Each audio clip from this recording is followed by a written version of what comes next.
welcome. It is awesome to see some new faces on here, and good golly, it's good to see some old faces. Gina, I'm going to call you out.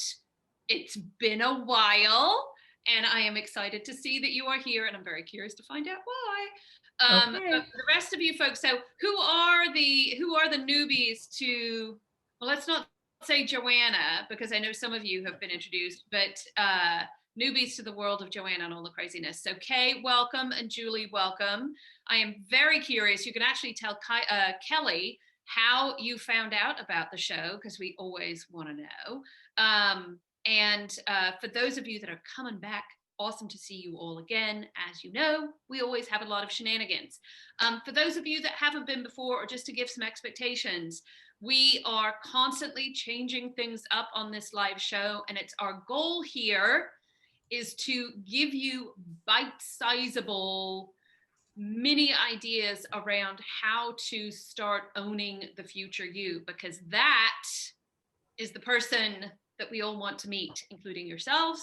And that is the person that is navigating this world. And we were trying to get that, how that whole thing happened. So what we're going to do is I'm going to start with some ideas and a couple of the Joanna truth bombs to get you thinking. We're also then going to do a deep dive on the whole idea of actually creating content for yourself. An example that we got from one of my oldest clients, and not by age, just by hanging out with Joanna time. We have a real example, which I'm going to unpack with you guys. And then I'm going to go through what I think you all could learn and think about when you're creating your own marketing plan for yourself, and why you need to do it, and some of our pro tips and how we think about it. And within that area, we're also going to open up for Q&A and specifically ask you for real world examples so that we can help you think through this, because we believe so much here that as much as I'm all like, do this, do that, do the other, that we learn from each other and our real examples far more than anybody else. For those of you that don't know or have forgotten, we will then also be doing the Wheel of Prizes for anybody who registers for the show. We always put your name on the wheel, and we will spin the wheel, and somebody will get a free one-on-one with me to get some generous ass kicking. Jessica, is that a good way of describing what time is like with me? Truth telling. It's your time, and I am here to help. And my goal here on all of the one-on-ones is to really help figure out how do we craft the future you, which starts with figuring out who it is you want to be. So some really intense conversations, but always exciting. And then I'm going to have some final thoughts pass along. So just a little thing to share. Okay, so first big idea to talk about today is, why on earth do I continue to talk about this concept of the future you? And who is this person, and why do they matter, and what is it they do, and how do you talk about them, and all of this sort of thing? It's because in this world that we live in today, and it was actually true yesterday and the day before and the day before that, but I think more so than ever, the thing that we are loaning to each other is our future time. You have all decided that the time I am now loaning to you right now for the next hour is worth your time and a little bit of your money to come hang out and spend some time with, because you're like, this is valuable time. I believe that this is the anchor for all relationships, whether they are paid or not. And I'm actually going to talk about a real example. Like, you think about why you made friends with your most recent friend. And it was because in your conversation with them, the other person was, as you were chatting, the other person and you were both going, is there an opportunity for fun future shenanigans for us? Now, fun future shenanigans could be work things. Fun future shenanigans could be playthings. Fun future shenanigans could be all sorts of things. And they start on a really teeny tiny idea. But it's that fun future shenanigans that is the thing that people are like, yes, I want to engage with you again. I'm actually going to give a real example right now. So you will notice that there is another Joanna on this call who I met standing in line at a 50th birthday party cocktail bar. And she and I literally bonded over the fact that we had the same name, because we're like, there's a lot of Joannes and a lot of Joannas with an H in there. FYI, how to get us mad in about 30 seconds or less is spell our name wrong, like everybody. And we had a whole bonding thing about we don't meet very many Joannas. And very quickly, we both got to, oh, there could be fun future shenanigans for us. And that was where the basis for our relationship started. And I sit here and I say, in the workplace, this same concepts apply. If you think about the projects that you've worked on that have been super fun, if you've think about when you have been your best self at work, even in those scenarios where you didn't really know what the hell you were doing, all of the scenarios is because there's been the future you is showing up confidently as who you are, and there's a great learning opportunity. And it's that future you that I think we should be talking about. And as you all have heard, and if you are new to this, this is one of my big rants, we in this world today don't ever talk about the future you. We only ever talk about the past you. Your resume is all about your past. Your bio is all about your past. Your introduction is a bunch of labels. And I'm like, whoa, you are far more interesting. And so the future you is actually how you think, what you are curious about, what you are all about. And I'm like, we need to start sharing that. And that in this entire conversation is the person I'm talking about. When I think about how do you market yourself, if the future you is the thing that people are loaning from you, and I use the word loan very carefully because you own it and you decide who you give it to, but you're also loaning it out. And this is where the transaction part comes out. And FYI, this is why you should get paid for your time as well, if you are in the workplace. So, and heads up, we will share the link later. Next week, we're going to be talking about money. So if you want to come back and talk about the whole, how do you negotiate that pay thing, and all of the other things that aren't money, we're going to be talking about that next week. But that is the product, that future you time, that is the product we are actually going to be marketing. So you have a choice right now. You can either go, well, that is a load of hoo-ha, and I do not think I am marketing that product. If that's the case, this is your adventure. I'm just going to say you should probably hang up the phone now, give us a ping, we'll give you a refund, because this session is not for you. If you're all like, oh, yeah, that is the product that I want to market, then hang out, because that's what we're going to be talking about. So a little preview on how we're doing. The other two things that I also want to share is really high-level concepts that I would tattoo them. Well, I wouldn't tattoo them on my body because I'm not about that, but I'll put them on sticky notes or something on your computer. So one, I strongly believe that we've all been told a bit of a fib about how if you follow these instructions perfectly, then you will succeed. That life can be hacked with a bunch of cheat codes. And while certainly there are tips, I don't think, and I think you will all agree, that as you've navigated through life, it's actually the hard things that you put extra work into and you figure out what they are for you that will manifest the best results. When you, what's an equivalent? Like if you're baking a chocolate cake, you can make a perfectly fine chocolate cake from a cake mix. Big fan. However, if you want a really good chocolate cake, then it's about using the really prime ingredients and the good chocolate and all that stuff. Same thing. So while you're not going to hear the 20 hacks that you can do to get more exposure, plus the other thing I think about in this concept is we've all been brainwashed a bit into going viral, or the numbers matter. The numbers matter and they don't matter. They matter in context to what's important to you and who is it you're trying to connect with. So as an example, it would be awesome if your video went viral on, say, TikTok. And I'm just going to make some assumptions about who you are and what you're all about. I'm guessing, looking at the faces that I'm seeing on the screen, that 12 to 23-year-olds are not your target demographic for making whatever future you manifest you want to happen. If they are, actually then probably going viral on TikTok is an awesome thing. But like, say for instance, you get 1 million views on TikTok, not helpful. However, if getting one view from the person who can actually help you manifest the future you is the right result for you, this is the one we're going for. So you are not, while your time in the future is the product that we're going to be talking about, this is not about just getting the numbers.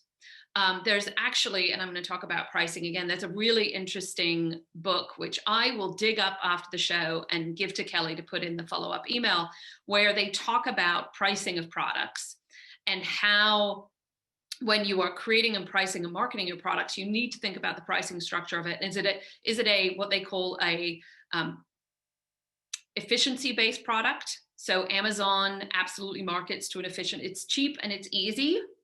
Or is it a luxury-based product? So Cartier, as an example, is a luxury-based product. And when you are marketing real products, you need to think about those in two different, like, how do you manifest them in different ways? And so if you're an Amazon thing, actually virality and the numbers matter. If you're Cartier, it's a much smaller audience set that you're trying to get to. So I want you to think about that. The last thing, I think we've all been brainwashed a bit in the whole concepts of marketing, is that all of the marketing advice we've been given today around these ideas of products is in the B2C world, direct to customer, so business to customer, direct to customer, business to business, et cetera, et cetera, et cetera. And I think there's a nuance there, because if you are a human being, awesome human being, marketing your future time to people, you cannot be in the to customer business. You have to be in the to individual business, because relationships are by nature individual to individual. Now, can you scale individual to lots of people? Absolutely. But do you need to remember that you are connecting to an individual 100%? Because how many of you, and I get probably like 20 of these a week and it makes me crazy, get a LinkedIn request from some person who wants to schedule 30 minutes, and it's all the clearly automated marketing. So Gina, I saw you put your hand up. How much does it want, like when they do that, how much do you want to say yes? It does. Does it actually put you off? It does, yeah. It doesn't feel personalized. Right. And this is like, as you are going through and thinking around what is your strategy for what it is we're going to share today, like really thinking about that I am having an individual conversation. This is actually, sidebar on here, pro tip for those of you that are in the world of virtual presenting. I would say for me, this is the biggest learning I have taken out of this year. While there are, I don't even know how many, there are 15 people. See, I didn't even look. There are 15 people on this call. Normally, if I was standing on a stage talking to you, there would be 15 people in the room and I'd be able to talk to you like you are a group. But the reality is I am in your living room, kitchen, office. I'm not in Shirley where the nice green forest situation is. I'm actually almost sitting in your room with you, because this is a one-to-one conversation repeated multiple times simultaneously, and shifting how we're having conversations with people within this virtual world, because it is a one-to-one conversation. I am earning the right to keep talking to you as I keep talking is really important. So some really big, simple but big constructs that I want you to get your headspace in. And just remember that everything that we've been reading about virality and scale and all of that sort of stuff, I think personally that all of those rules have to be tossed out the window when you're talking about human to human relationships. And if you're talking about the future you, there isn't a product that should be more human that's out there. Okay, so there's my lecture to begin with. Let me now jump into real conversation. So we had a beautiful, magical thing happen here at the Amplify this week. As I mentioned, one of our oldest customers, so a woman named Christina Jones, who has been working with me for, gosh, coming up 5 years. And just to give you an idea, so one of the ways you can work with me, obviously, is one-to-one. And Christina was one of my very, very first customers.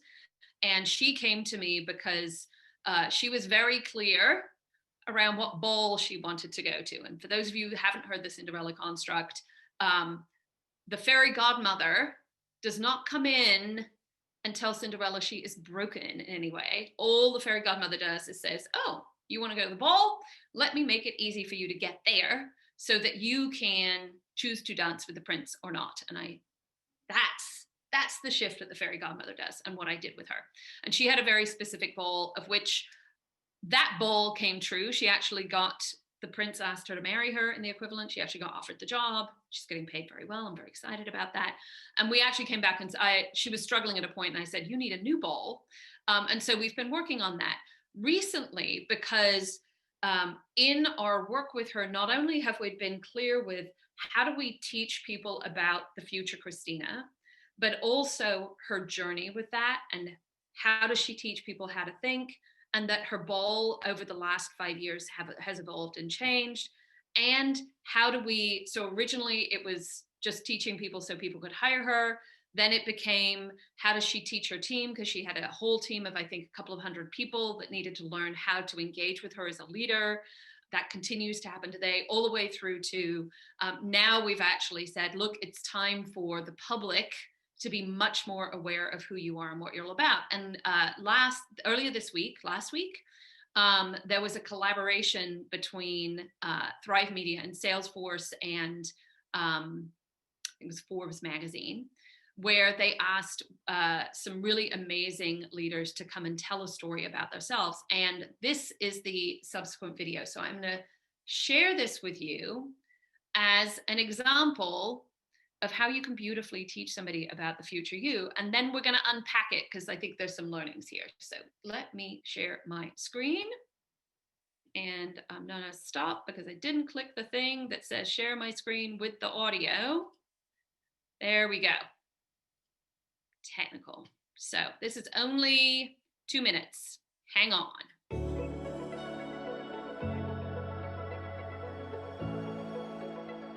I am Christina Jones.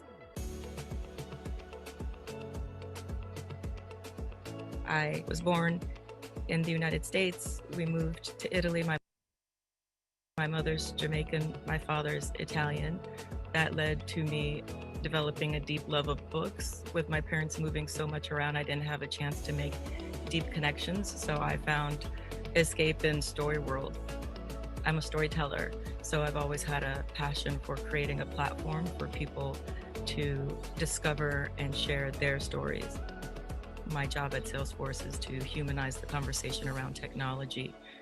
I knew that it was more important than ever to ensure that there's representation of not just women, but people of color in the technology landscape. The best thing you can do right now is do something. Doing nothing and waiting for someone else to do it is not going to solve any problems. We launched a program called Leading Through Change, where again, we're highlighting leaders who are driving change using their platforms, whatever that may be. I can't dance, I'm tone deaf. The one thing that I do have is I'm smart. I'm very smart. When you're younger, tend to make fun of you if you don't fit in. But those are those qualities that make you stand out later in life. So cherish those. What success looks like to you right now may not be what success looks like to you 2, 5, 10 years from now. And then you have to ask yourself and be honest with yourself, are you really willing to change to get to that level of success? If I'm your hero, you are the architect of your own destiny. Awesome. I'm so proud of her. Okay, before I jump into any unpacking, I have a question for you. It's one of my favorites. So, what do you remember? So, I'm going to put a couple of you on the spot for a second. Kay, is you're front and center on my screen right now. Can you unmute? Based on that video, what do you remember about Christina? One thing that caught my attention is odd, but one thing that caught my attention was when she was doing, direct to camera, doing the narration, the background was very humble, you might say. It looked like she was not even in a backyard. She might have been in an alley somewhere. And then she's in all of these very glamorous places, and she's very buttoned up, just beautifully coiffed, and with all of these very high-powered people. So that contrast caught my attention. That's awesome. Brigitte, am I saying your name correctly? Adams? I'm curious, what do you remember from that? Sorry, can you hear me? Yep. Oh, well, we could, and then you muted yourself again. Can you hear me? Yes. Oh, sorry. Can you say that again? So what do you remember from what Christina said or the video? Okay, give us a great example. Having a tech background, just sort of how tech, doing sort of a soft skill like storytelling in a tech space, that's quite a unique skill. So that's what stood out for me, is sort of humanizing technology. And that's a rare skill, and I wanted to understand how she did that. Oh, that's a perfect example. Thank you. Anybody else have something different that they were like, ooh, this is what really stuck with me about Christina? Jessica? Just building on that, I felt like I had yet another version of the revelation of, wow, these large companies are really like towns, and you join the town and you do your function within the town. So she's humanizing, she's creating the D&I program at Salesforce, and it's an important role that isn't so focused on their core deliverables. That's interesting. So you actually got a bit of a story, not just about Christina, but also about Salesforce at the end of the day as well. That's awesome. So let's unpack all of that feedback for just a second. And yes, what I thought was particularly beautiful about that video is what Kay said, is that a lot of it looked very beautifully produced, and a lot of it looked, she was in her backyard. I think it's like 20 acres in the middle of nowhere. But some of it looked very raw and very real. And you think about when you are connecting with a human being, it's a combination of their realness and their inspiration that you ultimately connect with. And so as you're thinking about how do we market ourselves, how do we think about ourselves, the example here is, yes, sometimes you need to be super polished and super coiffed, and sometimes it's okay to be super real and super genuine about who you are. And it's actually the combination of both. Like, I obviously know Christina really, really well, and I say that was actually one of her things. And I think about when I very, very first met her, if you Google her name on the internet, the original pictures before we met, she's a beautiful woman, but she looked like a TV presenter. And when I first met her, she actually had the short hair, and I was like, hold on a second, you're like this fashion plate woman, you're super edgy. And I'm like, that's the person we need to be seeing, as not the TV presenter, because she thought she had to be, perfect and all coiffed and look like and I said, no. I said, you're so different. You've got this Italian and Jamaican background, like shine the light on everything that's authentic, but it's actually showing that real person as well as the inspirational person that really comes out, and really owning that authentically. I loved that your comment, Jessica, about that for those of you that have jobs and are working with companies today, one of the things that Christina and I have worked on quite a bit is obviously Salesforce has quite a narrative. If you're in the tech world, you are very familiar with what it is and what Mark Benioff has to say. And where we've been trying to figure out is how to have that narrative with your company as well as you as an individual. Because she didn't walk around going, Salesforce is this, Salesforce is that, rah, rah, rah, Salesforce. It's actually that fine line between. And for those of you, do we have any entrepreneurs on the call today, or anybody who owns their own business? Yeah, this is, as an entrepreneur or the founder of your business, this is actually, I think, one of the most critical things for you to think about, because your investors, your customers, and your employees buy you first. If you all think about why you went to go work for a company, it's because, well, I mean, other than that they were going to give you a job and pay you well, I hope, it's because of the people that you were interviewing with. And yes, as much as they chose you, you choose them too. Like I've lost count of the amount of times that I've had conversations over the last, years, but certainly several months, where people like, it's important who I work with as much as the idea that they're working with.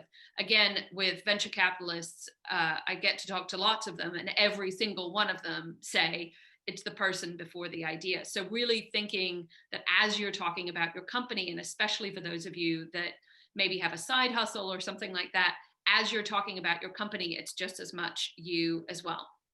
So as you're thinking, so step one in this conversation, why I showed you that video was to give you a really great example. But the question that you heard me say at the end is, what is it you remember?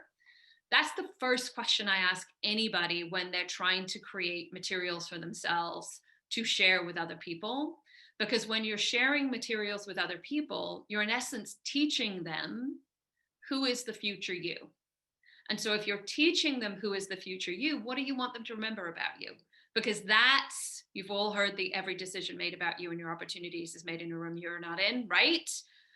That means you've taught somebody in that room who you are and what you're all about. And you all just got a, what was that? 120-second lesson on how to teach somebody about Christina. And you all got slightly different things about it. Again, I think really managing between being unapologetically bold about why you are awesome, because she actually says in there, I'm sorry, I'm really smart. And I was so proud when she did that, because how many of you would say that on a video? Maybe some people, but then also being real at the same time. And it's finding that balance in your content that is important. I also sit here and say, now I know I showed you a video, but your platform is really entirely up to you. So how can you now that we've given you an example, how can you now do this for yourself? Well, there's a couple of ideas that I want you to think about. And we've given you the toolkit with these questions in there for you to be able to work through and spend some time thinking about what's right for you after this show. But the first thing I want you to remember is, in this awesome world we are in, for better or for worse, everybody has the ability to be a publisher. What is difficult about this new medium is the number of places that you can publish. The reality is today you can publish on LinkedIn, Twitter, Facebook, Instagram, TikTok, YouTube, Medium, oh good God, there's like 100 other ones that I can just think of off the top of my head. And that's before you get into syndicating to other platforms. I will share with you, and I will also own that I'm a bit of a maniac in this space. The content that we create actually gets shared in some way, shape, or form on 12 different platforms before we are done with it. And its life cycle, and I know many of you, and we're going to actually come back to this, many of you only read my content on one of them. Again, I'm a bit of a maniac because of the work that I do. But that 12 different platforms actually lasts also over, I think it's up to a 4-month timeline, so that the content actually gets dropped over time. So while I am creating an idea once, it gets repeated and reshared and repurposed multiple times because I'm a fairly broad publisher. Now, I say all of that. We are not publishing really on Instagram, not doing it at all practically on Facebook, not publishing on TikTok. I think that's still up to debate. I certainly am not on Snap. There's a lot of platforms that I'm not because they're not the right audience. Where I am actively is you all see my newsletter weekly, you all see me on Twitter, and then I'm very, very active on LinkedIn. And why am I very active on LinkedIn? Because my ideal customer, person that I want to talk to, the unbelievable individual, is generally a white collar professional who is thinking and talking about their career. Makes it very clear why I am there and why I'm talking to them. So the first question I want you all to answer for yourself is, in the world of I need to be able to teach people about the future me, and how do I do that in a way that is both bold and real, where are the people that you want to talk to? And it could be all sorts of different platforms based on what is your goal. And for most of you, if you're looking for a job or trying to up-level your career, I would suggest that LinkedIn is probably one of the better platforms. But I'm also a really big fan of doing things on, emerging platforms, or doing things that are uniquely you, but really thinking about where are the people that you want to teach and who are they, so that you're aligned on that. It's also, so you've just heard me say we have 12 different platforms and I'm talking all over the place. How many of you were like, oh my God, 12 platforms, I'm completely overwhelmed? Absolutely not. I didn't start there. I started on one platform, which was JOANNA'S on the blog. And I wrote one article a week. Even that was a lot at the beginning to start there. And it's only after, we've been doing this now for 4 years, only after 4 years that we have a whole machine of content that comes out. And I absolutely, while the ideas come from me, I'm absolutely not doing this by myself. Absolutely not. I have an editor now who looks at my writing to make sure I don't sound like a complete nincompoop half the time. We have graphics people. I've actually got teams that help me with the whole publishing. I actually have people who help me with this because I'm doing it intentionally. It's the right thing for me. The reality is you could write one article a month and share it on LinkedIn, share it the following month on Medium, and you'd be doing more than you were doing yesterday, if LinkedIn and then say Medium is the right platform for you. So you don't have to go crazy big like me. You don't have to do a video. You do whatever is comfortable for you. So just out of curiosity, how many of you guys like writing more than anything else? Yeah. So if writing is your thing, then write. How many of you lean more to, I like videos and doing videos? Like, so start a YouTube channel.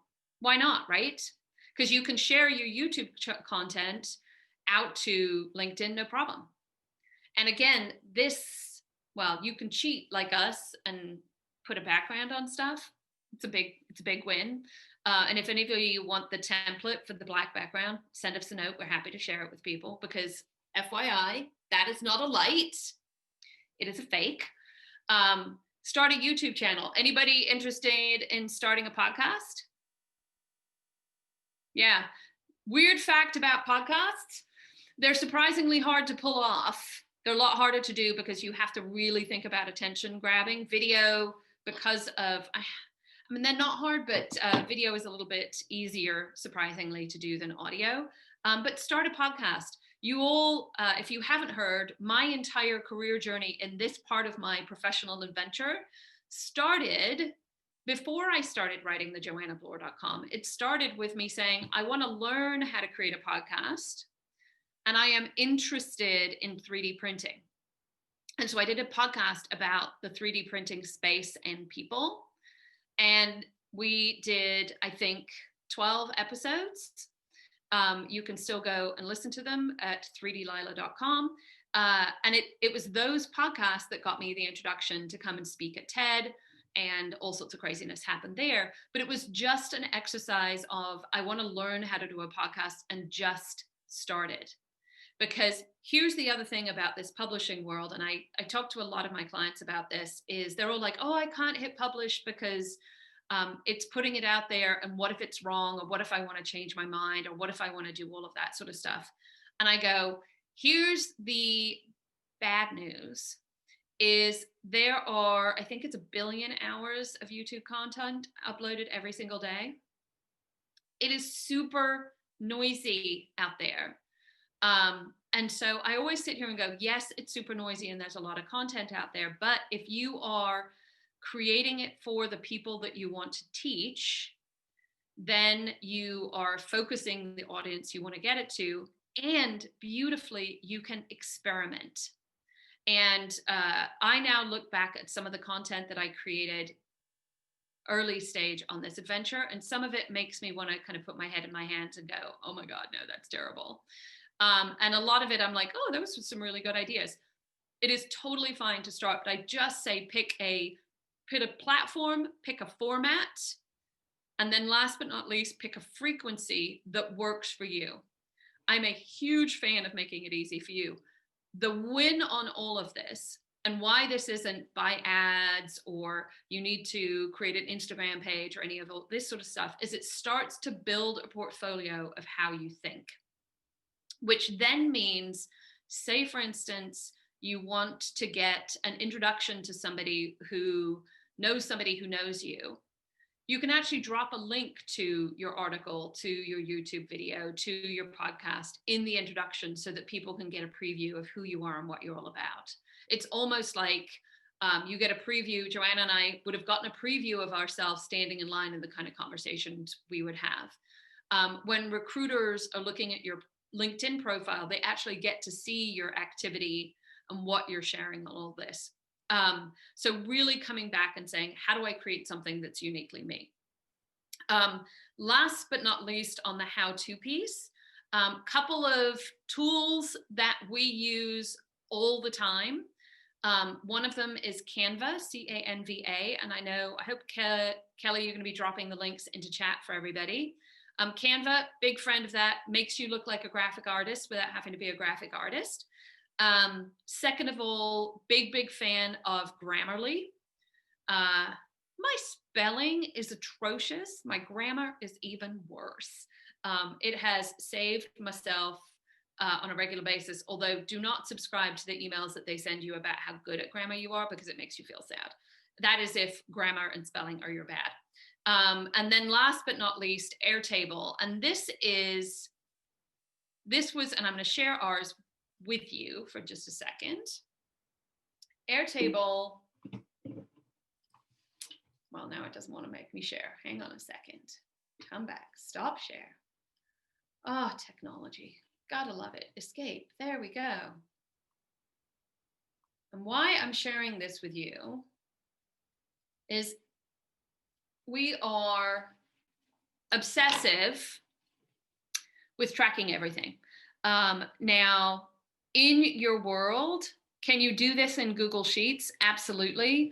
I particularly like Airtable because it gives me nice different visualizations. So this actually gives me a view into all of the content that was shared in September, and where the different colors tell me where they're being shared, on what platform, what was the headline, et cetera, et cetera, et cetera. It was super helpful to do that.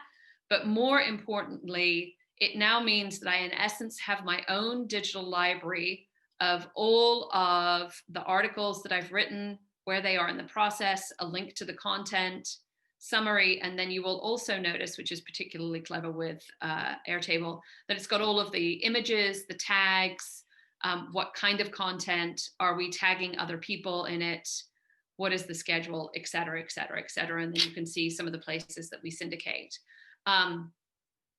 This tool is not only useful in helping you keep organized and managing your life, but what ultimately it has really helped me do is figure out which content is right for me. which content, where am I seeing patterns in my thinking? Because as you know, I am a big experimenter. Kelly and I were just talking about a new experiment I did this morning on LinkedIn. I'm a big experimenter and a big tester of ideas when it comes to how do I market myself in a way that is equally genuine and equally bold, a bit like Christina, and doing that using different formats, but also keeping a really good roadmap of what it is we've done and where we did it, so that we can see not only to a certain extent how much we've accomplished, but what is working for us and what is not working for us. So I am going to stop for a second because I feel like I shared a bunch of stuff. Does anybody have a use case that they would like to get feedback on, or an idea around how they were thinking about doing this at all, or a question? Yes, Brigitte, hand went up very quickly. Go ahead. So top of mind right now. So I am job hunting. I am very well known in the fertility space, and I've gotten a lot of press. And I don't usually say that, but I just to set the stage. So I am quite well known, and I am trying to pivot.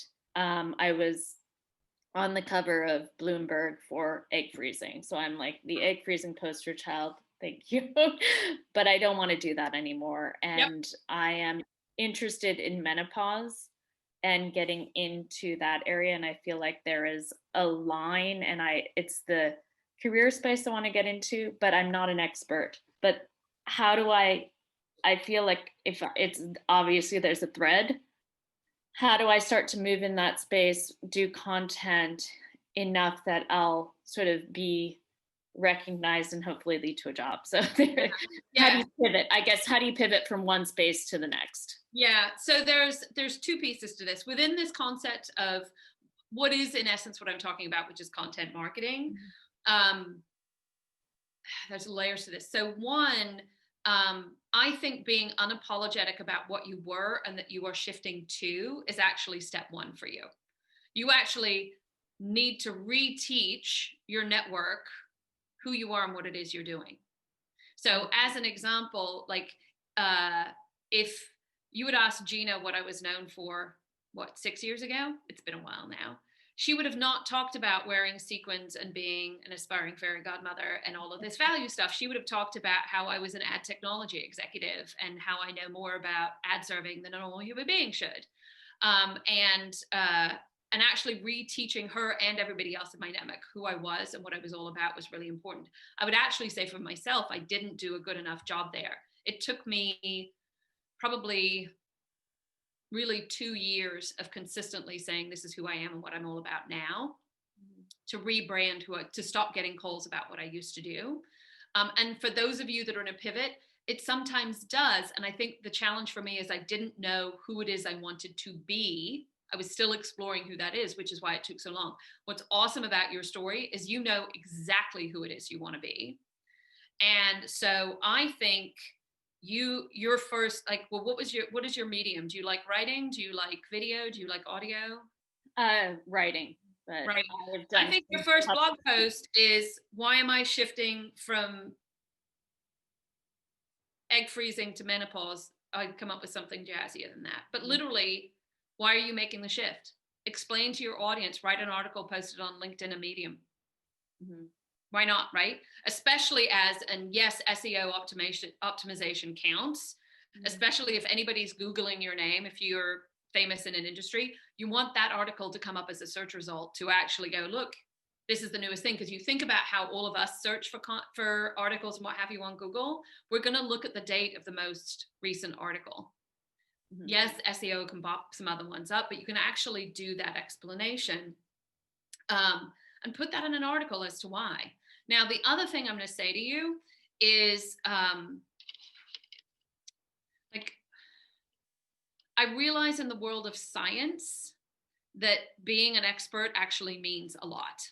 Now, are you a scientist, or like, what is your role within the area of awesome reports? Huh? Tech marketer is my personal journey. Okay. Yeah. Okay. So you're not a scientist. It's not like you've got a PhD in egg freezing and should expect. Okay. Then you've got to get out of jail free card, because this is the other thing is who Who hands out the certifications on expertise? Nobody. Which means that if you have an idea or opinion about how one should manifest in a better way, if you are in a menopausal state and want to say, I'm an expert in, then start doing it. I do not think you need somebody to give you a sticker to do that. And I will give you a real example. I was listening to a podcast with the hotelier Chip Conley, which for those of you in the Bay Area, he started the Joie de Vivre Hotel group. Awesome guy. I've actually gotten to meet with him. He was an investor in an organization my company worked with. Super nice. I also really love how he runs companies. He, however, decided he was getting interviewed about his career in building Joie de Vivre hotels. And then he pivoted to be the chief customer experience person for Airbnb for a while. And then he said, I decided to shift again. And he goes, and literally he said this sentence, because this is when I was like, hold the phone. He said, I am an events expert. Literally said, I'm no longer going to be an Airbnb person. I am now an events expert. And then his next sentence, he goes, and then I spent a year going around to events and learning about what they were and all of stuff. And I stopped the podcast and I was like, hold on a second. Like, he called himself an expert and then he went to go learn about it. And then he went to go build a business. And like, such a perfect example of somebody owning their expertise before they even had it. Because nobody hands out certifications and expertise unless you're getting a PhD in something. And I totally respect, well, I have mad respect for people who have the patience to get a PhD. I think it's all good. But that certification, if you are doing something in science, that there is a different bar there. And I think expertise is important. But in your world, like, who says you're not an expert in menopause? And my gut tells me is you have a unique and interesting idea about it. Am I right? It's formulating. Yeah. Yeah. Well, and like, this is the other piece. Like, how many of you have got an idea that you're kind of formulating as well? That you're like, oh, I don't know. Like, if you don't share it, you can't get feedback on it. You just can't. And this is a beautiful way of sharing it. And you can be, like you saw in Christina's video, she said she's super smart, and she talked about how she's tone deaf and can't dance. Now, granted, they're really different things. It's okay to share where you're curious and you're learning and you're understanding. I know, and I also get that the little voice in our head can do all sorts of weird things. I was with a group of executives the other day, and we were talking about the concept of title. And I said the statement, you all need to stop stressing out about what your title is, because the reality is people can only remember the first letter. Is it C, V, D, M, or is there not one at all? Nobody ever remembers any of the rest of your title. Not really, right? And one of the people in the room, it might have been one of you because I can't remember, said, I've never heard anybody say that before. And I was like, I just said it. And it's my thing, and I said it, and it's okay. You are going to get people who are going to go, really? You think that way? But I sat there and I was like, okay, so somebody was really surprised by that statement. I need to go out and test this idea of the 5 letters. And yes, I saw Kay, I see you nodding there. I just got product feedback on one of my ideas from one of the screens. And it's saying those things out loud that happen. But Brigitte, coming back to you specifically, 1, I think you can write an article. 2, I think you can take that article and drop it into an email version and send it out to the people in your network that you think might know people who might be able to find you a new job. Because the reality is if you were an expert, you are already respected for how you think. The brand around it is just shifted. And that's what you need to teach people. You're still a genius of what it is you do. And it's just the brand around it that needs to shift. It's almost like you need to unbrand and move forward. Does that help?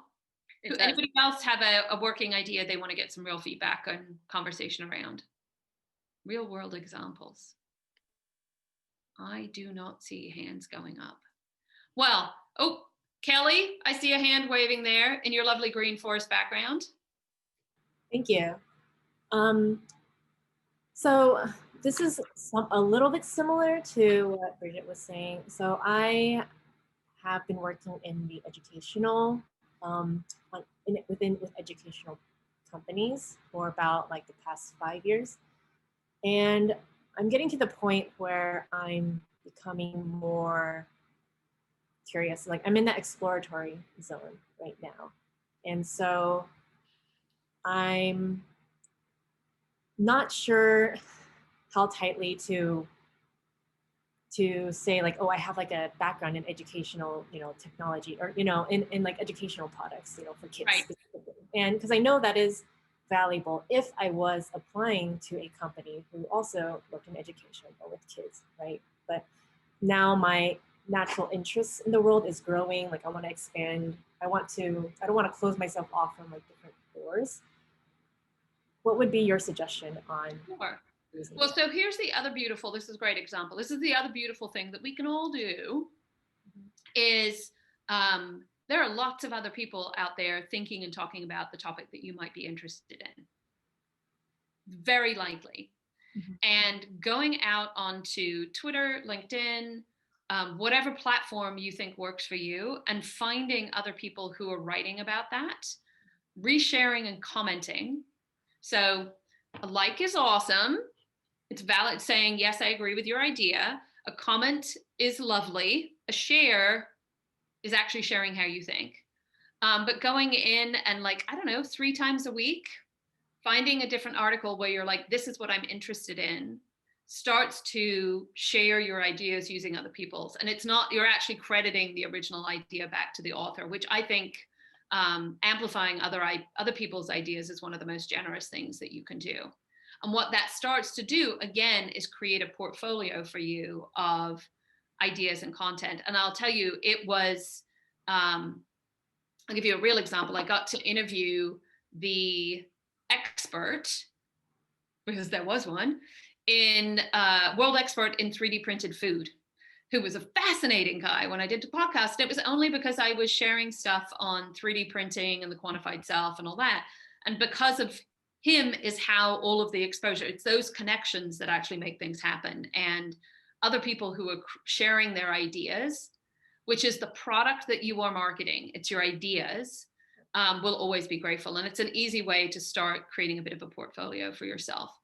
And like, this is the last idea on this is many of you, when I've talked about marketing and marketing yourself, I've talked about the concept of reach and frequency. And it's a marketing it's a marketing style that is used when you are marketing products. Reach is how big is the audience that you need to reach to actually get to teach. And so like, Brigitte, I don't know, in your example, actually thinking about like, who are the companies that might hire somebody to do what it is you want to do? Like, what is that? That is a pretty, I'm guessing, a fairly small audience. My guess is there isn't somebody at Salesforce who needs a menopause expert in their future, as an example, right? So what is the reach? So yours is pretty small. And then what is the frequency? There's 6 companies. Wow. Like, what is the frequency that you need to get in front of them? And just to give you some numbers there, in the world of selling stuff, you're going to see my fabulous lipstick here. There has been mountains of research done on how do you get somebody to buy stuff. FYI, you are all far more fascinating than stuff, and specifically lipstick. Just let me put that out there. So you've got a much more interesting product to talk about. But in the world of marketing, they say that you have to share a product at least 7 times per person for them to remember. 7.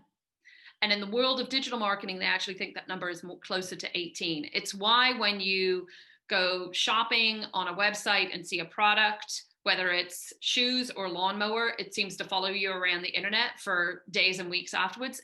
They are following you because they want to up their frequency. Same thing happens with your ideas and how you're sharing them, because that's the product that you're sharing.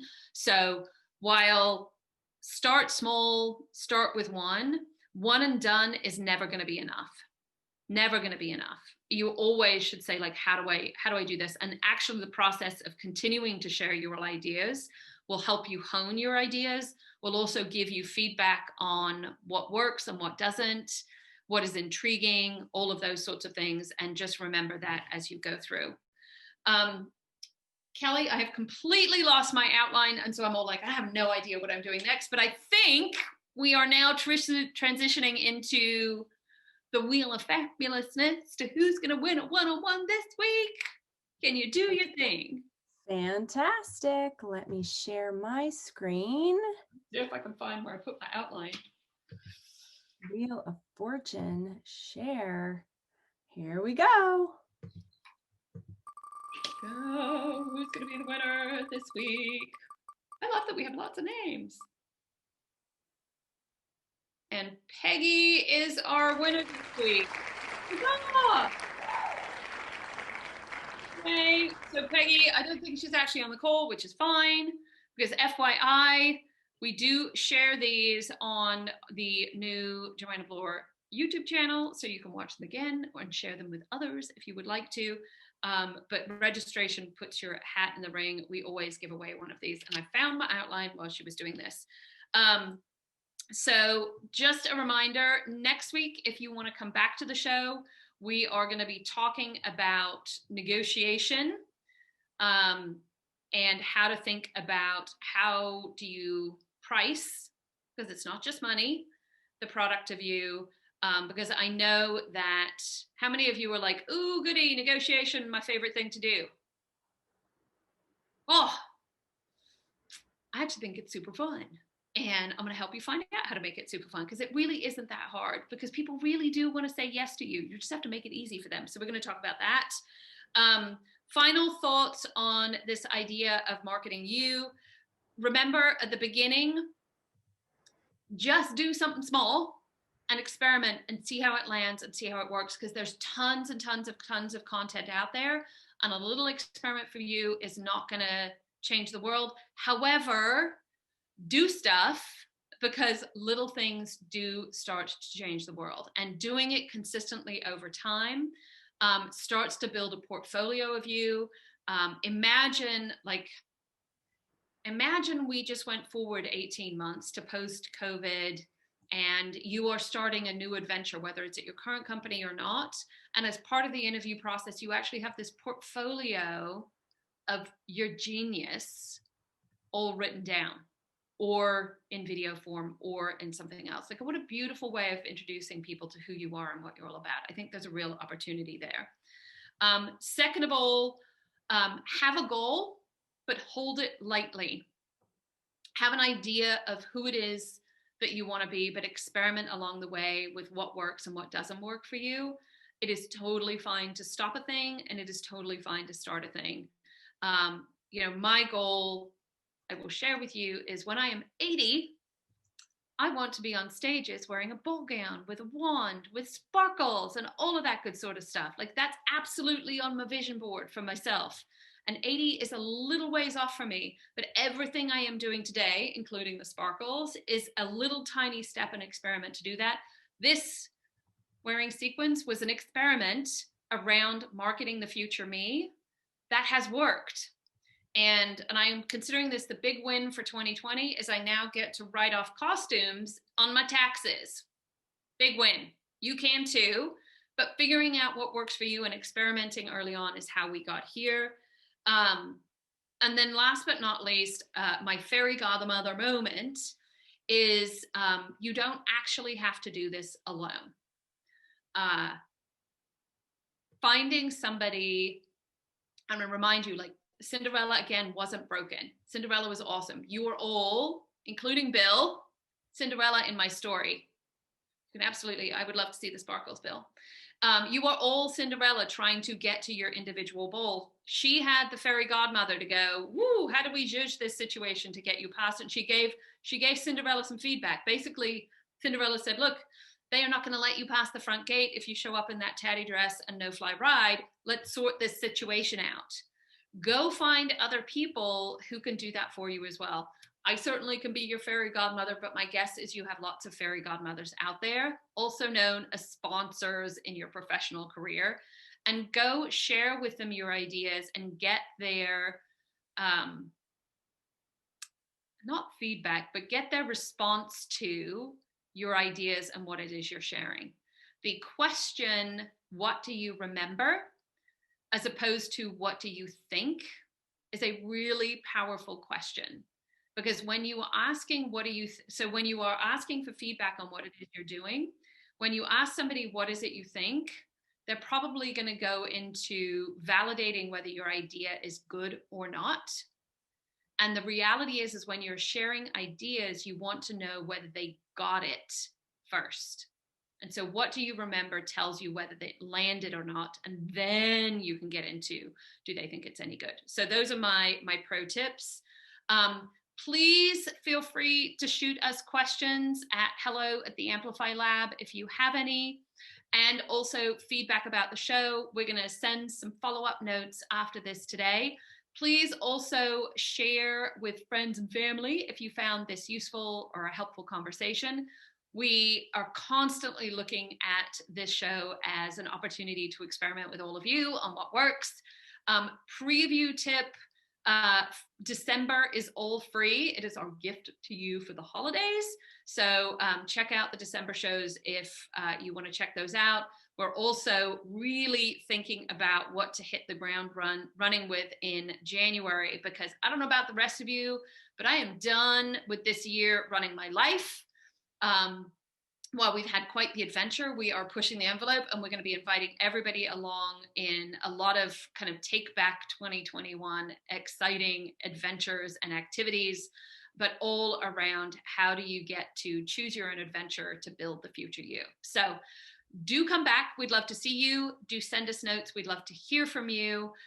Do share. We would love you to share with others.